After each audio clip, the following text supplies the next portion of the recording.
नमस्कार, मैं हूं प्रतीक त्रिवेदी।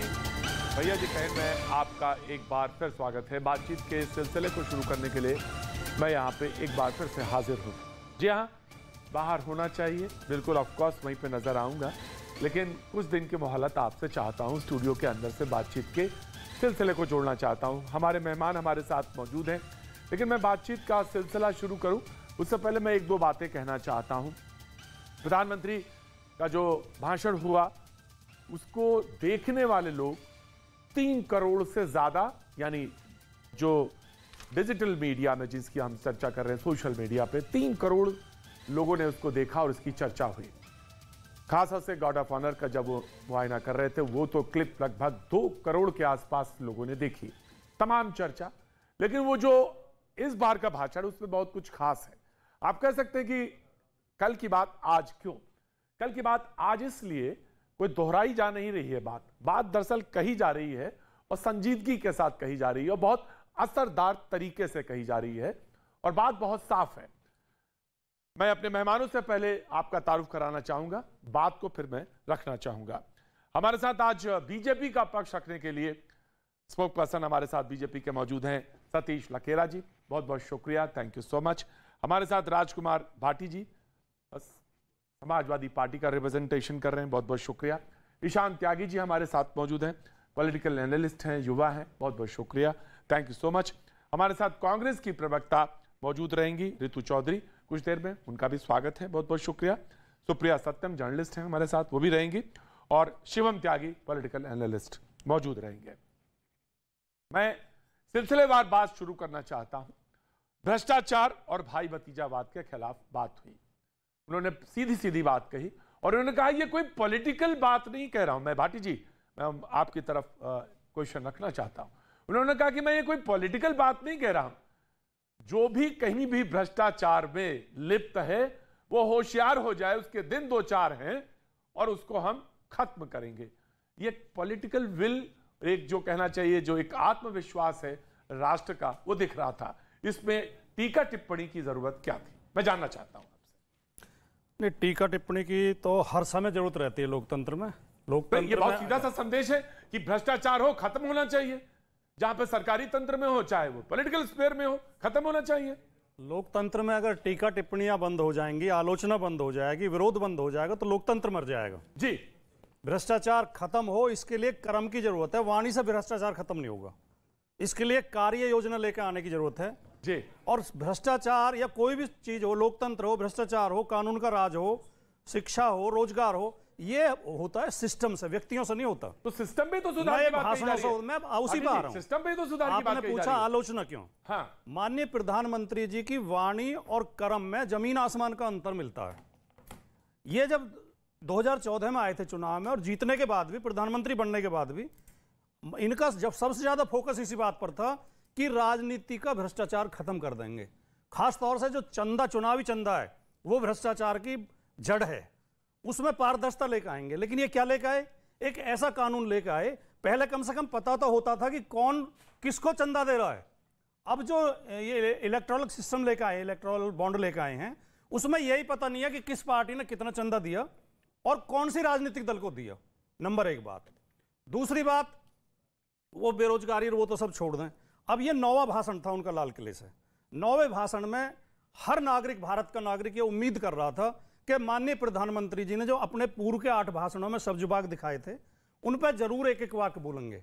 लेकिन प्रधानमंत्री जी ने उनको बिल्कुल बाईपास कर दिया। ना तो एक शब्द महंगाई पर बोला, ना एक शब्द बेरोजगारी पर बोला, एक भी शब्द, ना एक शब्द भ्रष्टाचार पर बोला, ना काले धन पर बोला, ना काले धन पर बोला। आता हूं मैं जी। बुलेट ट्रेन का वादा था कि 15 अगस्त 2022 तक चालू हो जाएगी।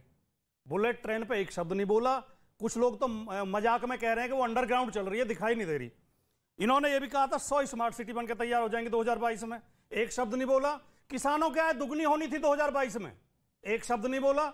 और हर आदमी को, हर गरीब को पक्का मकान मिलना था। माननीय प्रधानमंत्री जी का भाषण, राइट सर, 2018 का, एक शब्द नहीं बोला। मैं आ रहा हूं। बाकी आपके सारे जिस पे नहीं बोला, जिस पे मैं हमारे साथ मौजूद हैं शिवम त्यागी। प्रधानमंत्री ने ये नहीं बोला। मुझे तो लगता है जड़ पे ही बोला, और जड़ जो थी भ्रष्टाचार, उस पर बोला। काफी नाराज हूँ प्रधानमंत्री जी से, उन्होंने काफी सारी चीजों पर नहीं बोला। अगली बार जब भी जाए तो कम से कम अखिलेश यादव जी से नहीं तो भाटी जी से तो पूछ कर ही जाए क्या क्या बोलना है। आखिरकार यही तो घमंड है लोकतंत्र में। ये आम आदमी से भी पूछना चाहिए, आम नागरिक से, आम मतदाता से। गरीब आदमी पहली बार बोलना शुरू किया है, आप शुरू हो गए, बोलने नहीं दे रहे, इसे घमंड कहते हैं। मैं कहता हूँ बहरहाल 80-90 मिनट बोले और बिना टेलीप्रॉम्प्टर के और बिना किसी, अरे वाह, बिना टेलीप्रॉम्प्टर बोले तो ये भी काफी बड़ी हमारे बात है। प्रधानमंत्री बिना टेलीप्रॉम्प्टर 70-75 साल में ऐसा भी देखने को मिला नहीं होगा। प्रतीक जी मुझे बताइए, वो आपने वो बुलेट प्रूफ शीशा कब नहीं देखा था लास्ट? मुझे लगता है शायद भाटी जी ने भी अपनी उम्र में हमेशा ही देखा होगा। बहरहाल इसके लिए भी दिल चाहिए। अब इंपॉर्टेंट चीज पर आता हूँ, नहीं कहते कि अब उस पर आता हूँ क्या क्या बातें नहीं की उन्होंने। सर एक चीज बताइए, 2014 में जब वो आए थे, इस देश को पता था क्या कोरोना आएगा? यहाँ पर प्लान तो उसका भी नहीं था। इस देश के प्रधानमंत्री ने जिम्मेदारी तो उसकी भी नहीं ली थी, वादा तो उसका भी नहीं दिया था। लेकिन एक वादा दिया था कि इस देश के 140 करोड़ लोगों के साथ 24 घंटे दिन रात सुबह शाम खड़ा रहूंगा, कोरोना में घर में बैठ नहीं जाऊंगा अपने ताजमहल में, और जनता के बीच में रहूंगा। यही वादा योगी आदित्यनाथ जी ने दिया था। आज इस देश ने जिस तरीके से जी प्रतीक जी, मैं सिर्फ 2 लाइनों बोलकर ये बात, अपनी बात रखना चाहूँगा यहाँ पर। जो प्रधानमंत्री जी की स्पीच रही, सुनने में बहुत अच्छी लगती है। अभी हमारे शिवम भाई ने बताया कि साथ खड़ा रहूँगा, और ये सब भावनात्मक बातें जो हैं बहुत सुनने में अच्छी लगती हैं। लेकिन जो इसकी समरी है वो मैं आपको 2 लाइन में बता देता हूँ। मैं बेपनाह अंधेरों को सुबह कैसे कहूँ, मैं बेपनाह अंधेरों को सुबह कैसे कहूँ, मैं इन नज़ारों का अंधा तमाशबीन नहीं। तो जो बात मैं यहाँ पे रखना चाहता हूँ वो ये है कि सुनने में तो बहुत अच्छी बातें लगती है, भावनात्मक बातें, लेकिन जो धरातल के मुद्दे हैं वो प्रधानमंत्री जी कब उठाएंगे? पहली बात तो ये है, जैसा कि अभी भाटी जी ने बोला, इन्होंने कहा कि आपको पता था 2014 में इतनी बड़ी महामारी आने वाली। मैं आपको बता देता हूँ इस बात पे भी। देखिए 2020 में महामारी आई, कोरोना महामारी आई, पूरे विश्व में आई, लेकिन उससे पहले क्या हमारी जीडीपी घट नहीं रही थी? क्या ये शिवम भाई को पता नहीं है? क्या ये भारतीय जनता पार्टी को पता नहीं है? क्या प्रधानमंत्री मोदी जी को पता नहीं है ये बात? उसके बाद उन लोगों का क्या जिनकी जानें गई, प्रधानमंत्री जी ने और भारतीय जनता पार्टी की सरकार ने तो बोल दिया कि कोई मरा ही नहीं। ऐसा लग रहा है कि कोरोना में कोई मरा नहीं। उनके बारे में बिल्कुल बिल्कुल, जो स्वास्थ्य कर्मियों ने, मैं कर रहा हूं उनकी बात, जो स्वास्थ्य कर्मियों ने, जिन डॉक्टरों ने, जिन नर्सिस ने जिस तरह से देश के लोगों की जान बचाई, मैं उनको आपके चैनल के माध्यम से यहाँ पे बैठे सल्यूट करता हूँ। लेकिन उनका माहौल किस तरह उड़ाया गया? थाली बजा के उनका माहौल उड़ाया गया। ये साइंस नहीं कहती है इस चीज को कि आप ताली बजाइए और थाली बजाइए तो कोरोना चला जाएगा। संस्कृति होगी, लेकिन साइंस नहीं कहती है इस बात को कि कोरोना इस चीज से भाग जाएगा। आप मुझे बोलने दीजिए, मेरे को कंप्लीट करने दीजिए। दूसरी बात यहाँ पर प्रतीक जी, देखिए प्रधानमंत्री मोदी जी ने 2018 में वादा किया था कि प्रत्येक भारतीय को घर मिल जाएगा। क्या प्रत्येक भारतीय को घर मिल गया है? ये सवाल पूछ लीजिए भारतीय जनता पार्टी से।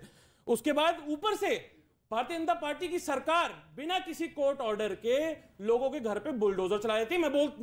लेकिन मैं इससे पहले ये बात स्पष्ट कर देना चाहता हूं यहाँ पे, सुप्रीम कोर्ट में आपको, हाँ, कि जिस व्यक्ति के घर पे बुलडोजर चलाया जा रहा है उसका ये देखिए कि उसने तो गुनाह किया ही किया है, लेकिन उसके परिवार ने ऐसा क्या गुनाह किया? Right sir, I taken your BJP will answer and then I will continue.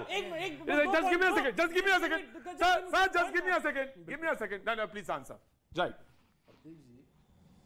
आजादी के 75 सालों में पहली बार स्वदेशी तोप से देश के स्वाभिमान के साथ पूरे देश के सामने सलामी दी गई जी, ये हमारी उपलब्धि है जी। और लाल किले की प्राचीर से अगर प्रधानमंत्री जी बोल रहे हैं तो ये राजनीतिक भाषण नहीं है, रैली का भाषण नहीं है, ये पूरे राष्ट्र के साथ संबोधन है जी। उन्होंने पंच प्रतिज्ञा पे बोला, राइट। उन्होंने 5 प्रण लिए कि विकसित भारत, इन 25 सालों में हमें भारत को विकसित करना है।